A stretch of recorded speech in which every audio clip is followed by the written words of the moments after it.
오늘 우리에게 주실 하나님의 말씀은 열왕기상 21장 1절에서 16절 말씀입니다. 그 후에 이 일이 있으리라. 이스라엘 사람 나봇에게 이스라엘의 포도원이 있어 사마리아의 왕 아합의 왕궁에서 가깝더니 아합이 나봇에게 말하여 이르되 내 포도원을 내 왕궁 곁에 가까이 있으니 내게 주어 채소밭을 삼게 하라.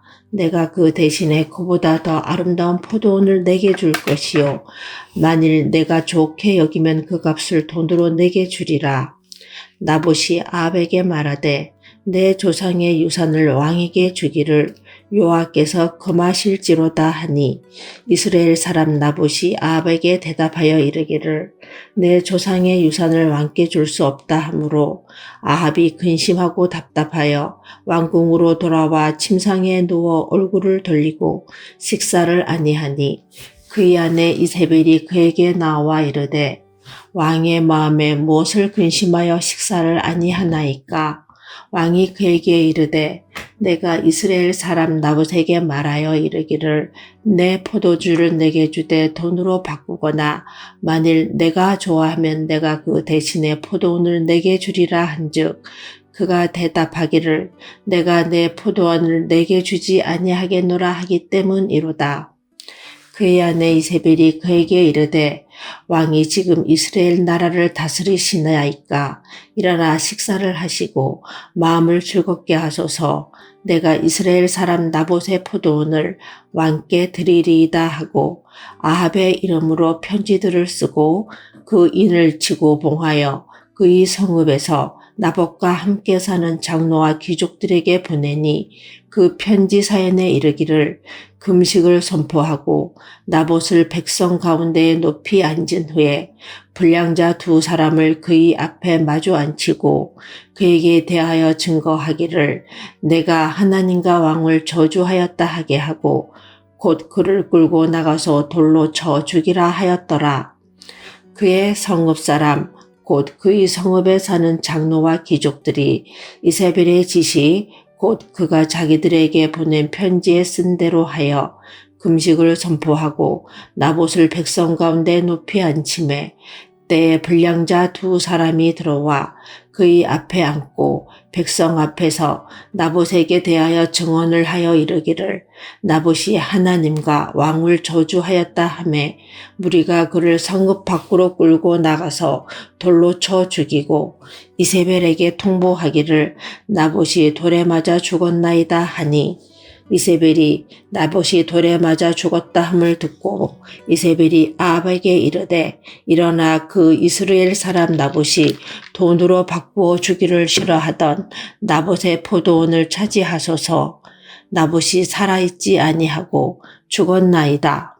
아합은 나봇이 죽었다 함을 듣고 곧 일어나 이스라엘 사람 나봇의 포도원을 차지하러 그리로 내려갔더라. 아멘.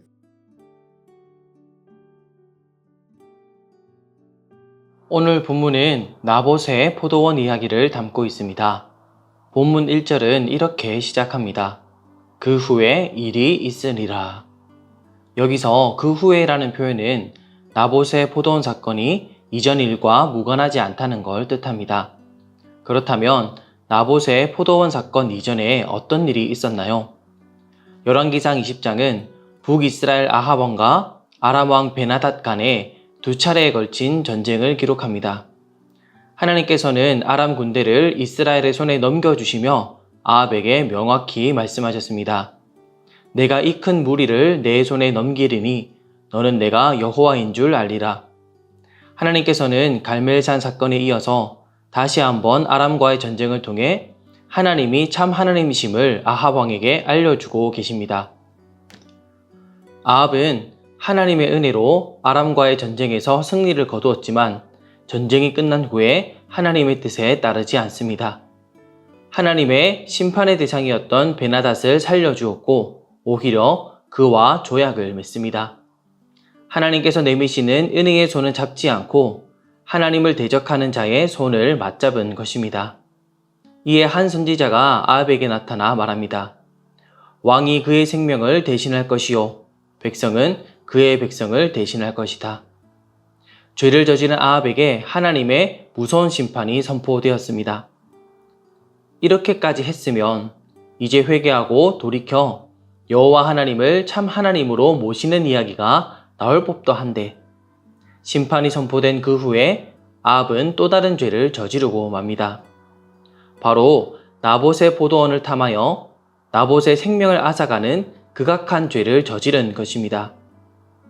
하나님을 대적하는 베나닷에게는 자비를 베풀면서 하나님을 섬기는 나봇에게는 잔혹함을 보이는 아합입니다. 아합은 나봇을 죽이면서까지 그의 포도원을 탐했는데요. 아합이 이토록 나봇의 포도원을 탐한 이유가 무엇일까요? 살인까지 저지를 정도면 특별한 이유가 있을 것 같은데 그렇지 않습니다. 본문 1, 2절은 얼마나 단순한 이유였는지를 보여주는데요. 그저 자신의 궁과 가까운 곳이라 채소밭으로 삼기에 좋아 보였기 때문입니다. 자신의 이기적인 욕망을 채우기 위해 아합은 살인이라는 큰 죄를 하나님 앞에 저지르고 맙니다. 처음부터 아합이 나봇을 죽일 생각이 있었던 것은 아닙니다. 처음에는 나봇에게 정당한 보상과 거래로 제안했습니다. 그러나 나봇은 단호하게 이를 거절합니다. 나봇은 어떠한 이유로 이 거래를 거절하였나요? 본문 3절은 그 이유를 다음과 같이 말씀하고 있습니다. 나봇이 아합에게 말하되 내 조상의 유산을 왕께 주기를 여호와께서 금하실지로다 하니. 나봇은 하나님께서 내 조상에게 주신 유산을 왕에게 팔 수 없다며 단호하게 거절합니다. 세상적으로 보면 나봇은 좋은 기회를 잡은 것입니다. 내가 살고 있는 동네가 재건축이 이루어져서 큰 보상을 받게 된 것과 마찬가지의 상황이죠. 아합 왕이 너무도 포도원을 갖고 싶어 하고 있으니 알박기를 하다가 적당한 때에 협상하고 비싼 값에 팔면 큰 이익을 볼 수 있을지 모릅니다. 그러나 나봇은 포도원을 팔지 않습니다. 그에게는 경제적인 이익보다 더 중요한 가치가 있었기 때문입니다. 바로 하나님의 언약 가운데 살아가는 삶이었습니다. 나봇이 내 조상의 유산을 왕께 주기를 여호와께서 금하실지로다 라고 말한 것에는 중요한 신앙 고백이 담겨 있습니다. 내가 조상들로부터 물려받은 이 포도원은 하나님께서 언약으로 주어진 기업이자 믿음의 유산이라는 고백입니다. 나봇은 이 믿음의 유산을 지키고 또 이 믿음의 유산을 후손들에게 물려줘야 할 사명을 깨닫고 견지하였습니다. 여호수아서를 보면 가나안 땅 정복보다 약속의 땅을 12지파에게 분배하는 일에 더 많은 분량을 할애하고 있죠. 가나안 땅이 약속의 땅이라고 믿는 이스라엘 백성들에게 그들이 조상들로부터 물려받은 땅은 단순한 소유물이 아니었습니다. 경제적 가치를 부여하는 부동산과 생산수단으로서의 땅도 아니었습니다. 그들에게 이 땅은 하나님이 약속으로 주신 땅에서 하나님과 맺은 언약의 백성으로 살아간다는 신앙의 정체성이자 언약의 상징이었습니다. 그 믿음의 유산을 조상들로부터 가르침받고 또 물려받은 나봇에게 이 포도원은 이 세상에 어떤 대가를 준다 해도 절대 팔 수 없는 것이었습니다. 나와 우리 후손들이 하나님의 언약 가운데 거하며 대대손손 이어가야 할 믿음의 유산이었기 때문입니다. 결국 나봇은 아합의 제안을 단호히 거절합니다. 그저 그런 이유로 나봇의 포도원을 탐냈던 아합은 나봇이 거절하자 낙심하여 침상에 누워 얼굴을 돌리고 아무것도 먹지 않습니다. 성숙한 왕의 모습이 아니라 욕망에 사로잡혀 스스로를 통제하지 못하는 어린아이 같은 모습입니다. 이때 이세벨이 등장합니다. 이세벨은 아합에게 이스라엘 나라를 다스리는 왕이 무슨 낙심을 하고 있냐? 내가 나봇의 포도원을 왕에게 드리리이다 라고 말하고 아합보다 더 적극적으로 악을 행합니다. 이세벨은 거짓 증인들을 세워 나봇이 하나님과 왕을 저주하였다고 모함하였고 이를 구실 삼아 나봇을 돌로 쳐서 죽입니다. 그리고 이를 들은 아합은 곧바로 일어나 아무런 죄책감 없이 즉시 나봇의 포도원을 차지하러 갑니다.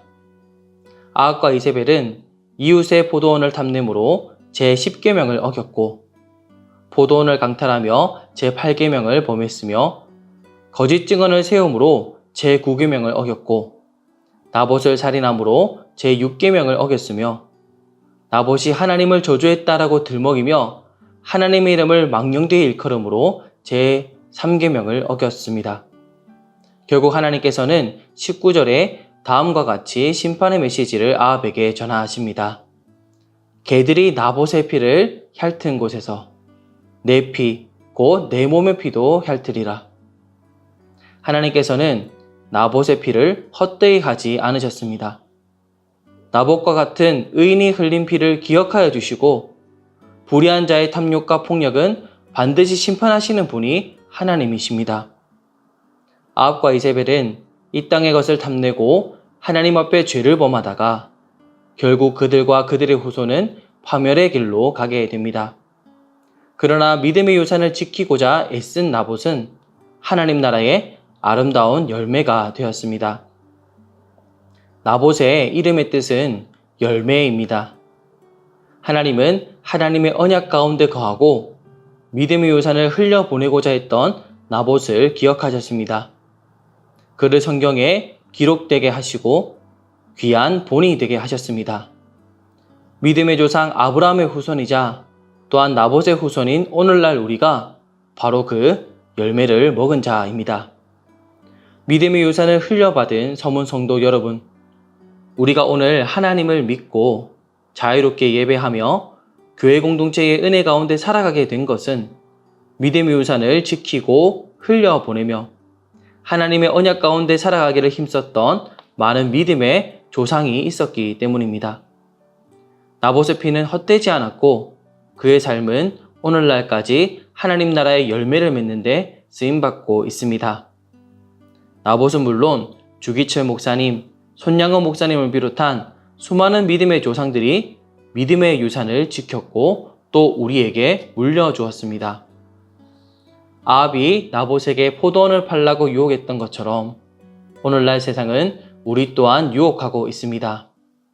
믿음의 유산보다 돈, 성공, 학벌, 세상의 평가가 더 소중한 것처럼 보이게 하며 믿음의 유산을 내던지도록 유혹하고 있습니다. 그러나 아합의 유혹을 단호히 거절했던 나봇처럼 이제는 우리가 세상의 유혹 앞에서 분명히 말해야 합니다. 여호와께서 금하실지로다.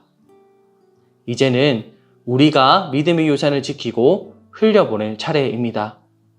믿음의 조상들이 피와 눈물로 지켜온 신앙의 유산을 다음 세대에게 흘려보내야 할 사명이 우리에게도 주어졌습니다.